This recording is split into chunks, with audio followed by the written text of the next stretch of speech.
આપણા શરીરમાં પ્રવેશે છે અને એના કારણે આપણને અત્યારે ડાયાબિટીસ, કેન્સર વગેરે જેવા રોગો થાય છે. માટે અત્યારે પ્રાકૃતિક ખેતી ખૂબ જ જરૂરી છે. અને પ્રાકૃતિક ખેતીમાં મુખ્યત્વે 4 આધાર સ્તંભ હોય છે. બધા એમ કહે છે કે પ્રાકૃતિક ખેતીમાં પ્રથમ વર્ષે નુકસાન જાય છે, પરંતુ એવું નથી. જો પ્રાકૃતિક ખેતીને એના ચોક્કસ એની પદ્ધતિથી કરવામાં આવે તો પ્રથમ વર્ષે પણ સારું એવું પરિણામ મળે છે. પ્રાકૃતિક ખેતીના મુખ્ય 4 આધાર સ્તંભ છે.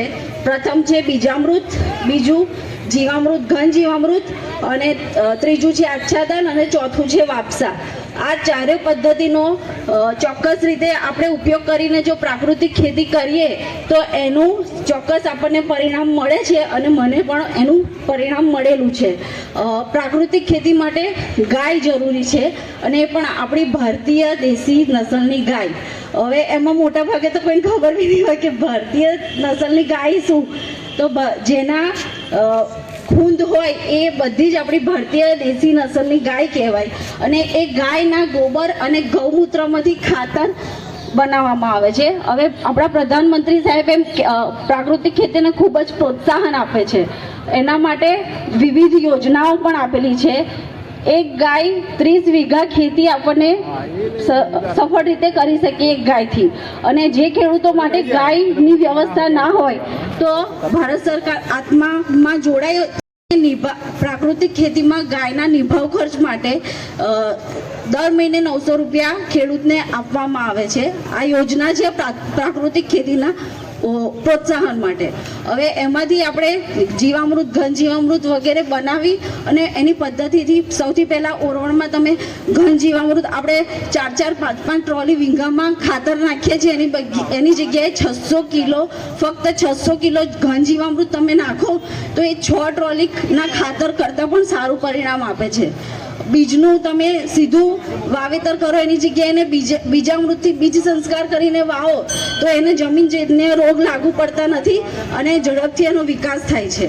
અને જીવામૃત દરેક આમે પાણી તો આપણે એમ જ આપતા હોય છે, એની જગ્યાએ દરેક પાણીમાં તમે જીવામૃત આપો તો એ જીવામૃતને ના કારણે પાકને પૂરતા પોષણ મળી રહે છે. અને પ્રાકૃતિક ખેતીમાં એવું હોય છે કે તમે બહારથી કશું જ આપણે લાવવાનું નથી. જેમ આપણા પ્રધાનમંત્રી સાહેબ કહે છે કે આત્મનિર્ભર ભારત, એવી રીતે આત્મનિર્ભર ખેડૂત બનવાની જરૂર છે. પોતાનું જ બીજ, પોતાનું જ ખાતર અને પોતાની જ બધી વસ્તુઓ, બહારથી કશું જ લાવવાની જરૂર હોતી નથી. પ્રાકૃતિક ખેતીમાં એક ગાય જરૂરી છે બસ. અને બીજ, એનાથી તમે બીજ સંસ્કાર કરો, દરેક પાણી વખતે બીજામૃત આપો, ઘન જીવામૃત આપો.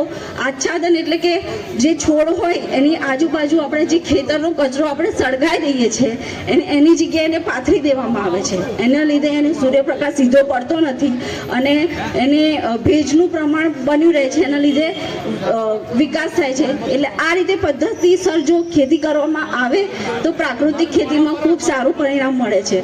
પ્રાકૃતિક ખેતીના ખેત પેદાશોના વેચાણ માટે પણ સરકાર હવે દરેક ગામમાં સ્ટોલ આપે છે. આપણે નડિયાદ કલેક્ટરમાં દર સોમવારે સ્ટોલ હોય છે જ્યાં પ્રાકૃતિક ખેતીનું ઉત્પાદન કરીને ખેડૂતો સીધું વેચાણ કરી શકે છે. મેં ગયા વર્ષે હળદર કરી હતી. મારા 1 વીઘા ખેતરમાં મેં 2 ટ્રોલી જેટલી હળદર પકવેલી. 300 કિલો પાવડર મેં જાતે બનાવીને ઘરેથી મારો વેચાયેલો છે. એટલે એવું છે નહીં કે પ્રાકૃતિક ખેત પેદાશોનું વેચાણ નથી થતું. ઉત્પાદન ઘટે છે, એની સામે ખર્ચ ઘટે છે અને તમને તમારા ઉત્પાદનના બમણા ભાવ મળે છે. એટલે આ કરવી જરૂરી છે. શરૂઆત થોડુંથી બી કરવું જોઈએ એમ. અસ્તુ.